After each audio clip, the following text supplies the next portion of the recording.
This game is so broken in the combat department that there is a 19-year-old girl, and I surrounded her with my party, and I couldn't hit her. So there you go. Now, we've just picked up a patch cord which actually allows your party members to use their cyber skills instead of yours when you go into cyberspace. Thus, if you created a cyberspace-based character, yeah, you're redundant at this point. He's got a slinky on his eye. I was astounded by how bad the sprites are. They had to have done that with their video capture setup. That's the only way that could possibly be like that. Looks like somebody just misfired using the fill tool in Photoshop.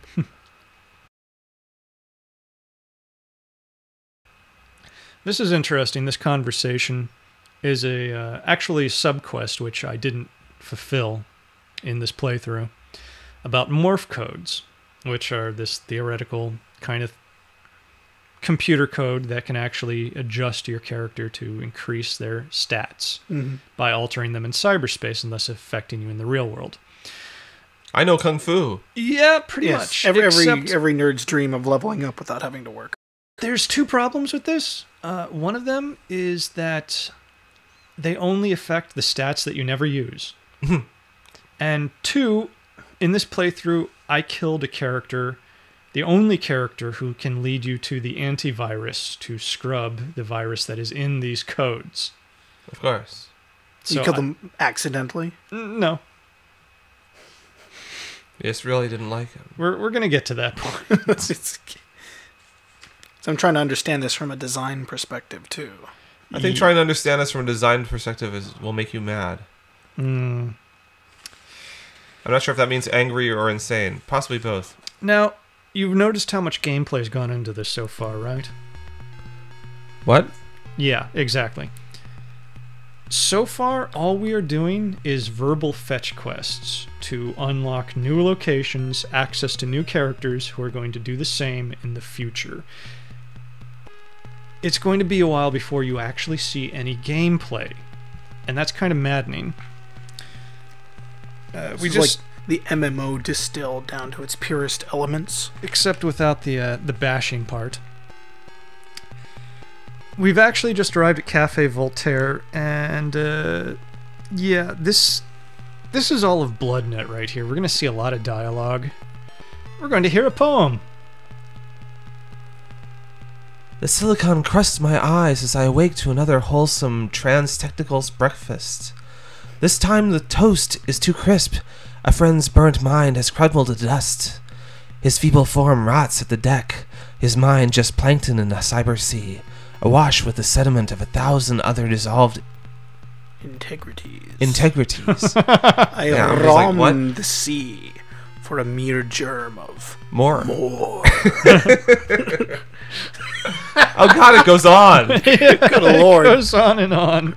Okay, I'm gonna stop now. I'm not gonna read the rest of it. Okay, that's... How many pages does this go on? Oh, there's a place called Megacore. Of course. Yes. Staple. 3 pages of that crap. We'll get to them as well. And they call out Orwell and Sterling. And Gibson. And I'm going to get around this pillar. That's actually your greatest foe in this game. Yes. Yep. You have defeated your greatest foe. Navigation. And remember how I said everybody talks with personality tics, like that guy who talks in crossword clues? Crossword clues. Yep. The guy's name was Benny Puzzle. Yeah. Now this guy right here is actually kind of important, and most of the conversations we're about to get into are going to be about how important he is. So, hey, massive hint, although if you figure it out before it comes up in this game, much later in this game, congratulations, because you're smarter than I am.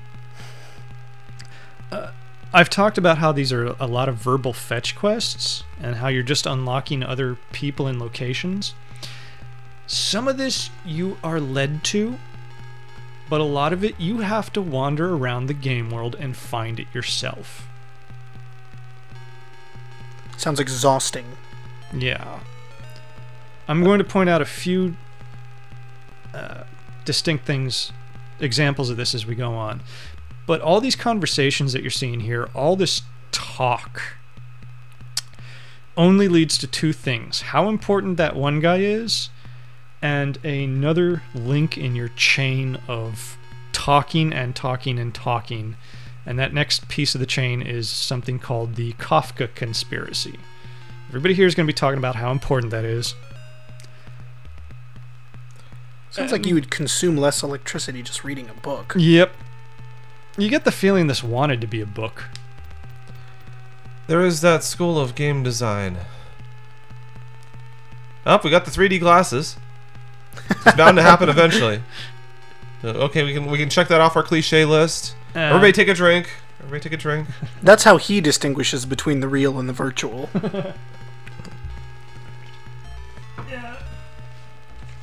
Most of these people are kind of coffee house pricks in this location. Except I'm not sure if that was an intentional satire by the writers or if it's just something that came out from the style. Because as this next girl is going to show you, most of the NPCs have this arbitrary smash the state mindset, cementing the impression that this story was conceived by beret-wearing high school set of people that gather at coffee shops and play at intellectual wholeness. Well, it seems like the entire cyberpunk genre, really, isn't it? It does, but this is kind of an exaggerated version of that, and I don't think it was on purpose. In fact, the evil corporation that you have in this game, Trans Technicals, they don't do a whole lot to really earn the mandate of being evil. You don't really see anything occurring on screen which would like reinforce the fact that they're antagonists, except that the game tells you that they are. Exactly. I mean, they employed your character and used him in the cybernet until such a time as he contracted the syndrome and then threw him out. That's literally the only evil thing about them that I can remember. So it's just like real life, is what you're saying. Pretty much. Do they ever give you any real cause to rage against with your machine? Maybe. Maybe against playing this game, I'm not sure. Maybe. I'm really skimming the content in this game as I play. Yeah, because I'm not really getting a sense of what your motivation is, what Ransom Stark's motivation is. Maybe that was a Freudian slip. Isn't that he's been turned into a vampire? Yeah, that's I think that's his motivation, right? That's it. The whole cyberpunk background is I get the idea he's not really okay with that. I mean, I kind of missed that in the beginning because we went through it really quickly, but he's not really okay with being a vampire. He's trying to not be a vampire, right? Right. Yeah. Because he doesn't like biting. Not being a cyber vampire. All right, yeah. He's trying to find a cure. Yeah, because he's tired of, sucking on people's necks or something. I don't know. God, most of this conversation is just needless. But I like how they give you full street addresses for everything. He finally gave you the address. I went through all that shit, and I just found the address for the Kafka conspiracy. See, I'm not seeing the game. There's a reason for that. And I think that you're going to start demanding heroin the moment you actually see the game. So this is where the actual drug promotion comes in, then. Here's the Metropolitan Museum of Art. The guard actually spots you, and it's off limits to the public, but you say that you're with somebody, and that's good enough for her. Of course. Yeah. I'm not here to steal art. No, I'm with somebody. And so you talk to this man right here. He tells you completely at random about the Hellfire Club and all the crazy stuff that goes on there. You say that you're not a member. He goes into a little more detail right here. And then he gives you a membership. Well, that was easy. Yeah. Now this is going to be important because you need to go to the Hellfire Club later, and this is the only way to get a membership. By becoming a member of the British aristocracy. From a stranger. Wasn't the Hellfire Club like the evil organization in X-Men or something? Oh, who cares? What was the term that the English aristocracy used to refer to the organization of nobles who would indulge in vices that were ostensibly illegal to the lower classes? Much more learned version than what I thought it was. Prepare yourself for another personality tick from hell. What, slamming herself in the face with a book? Nope. A man who speaks completely in Wikipedia. What?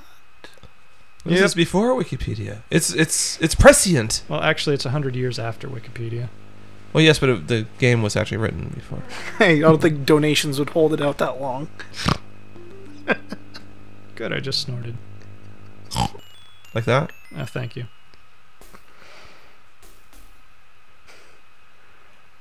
Sure do like parentheses, this fellow. Yeah. I used to write like that. See, look. When I was 12. This guy actually Tristan speaks completely in quotes and citations. But what you're going to notice is that we're now in an alley, and this is one of 2 locations that you will ever see in BloodNet. Clubs and alleys. Everything in this game takes place in clubs, alleys, the evil corporation, and somebody's apartment. So it's very faithful to the cyberpunk genre, is what you're saying. And of course, again, you're going to notice that everybody's just kind of standing around doing their own thing and not mingling with each other. Cyberpunks are too cool to mingle. They mingle where it matters. In space.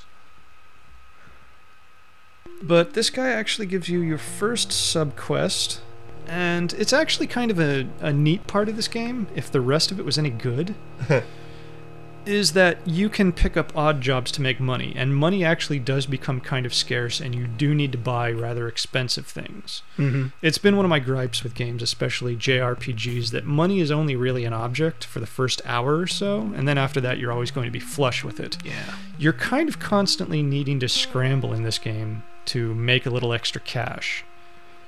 So, for instance, this guy actually gives you a mission to steal something from rival software pirates. Because according to him, actually, competition isn't good. Which doesn't really match with... Well, yeah.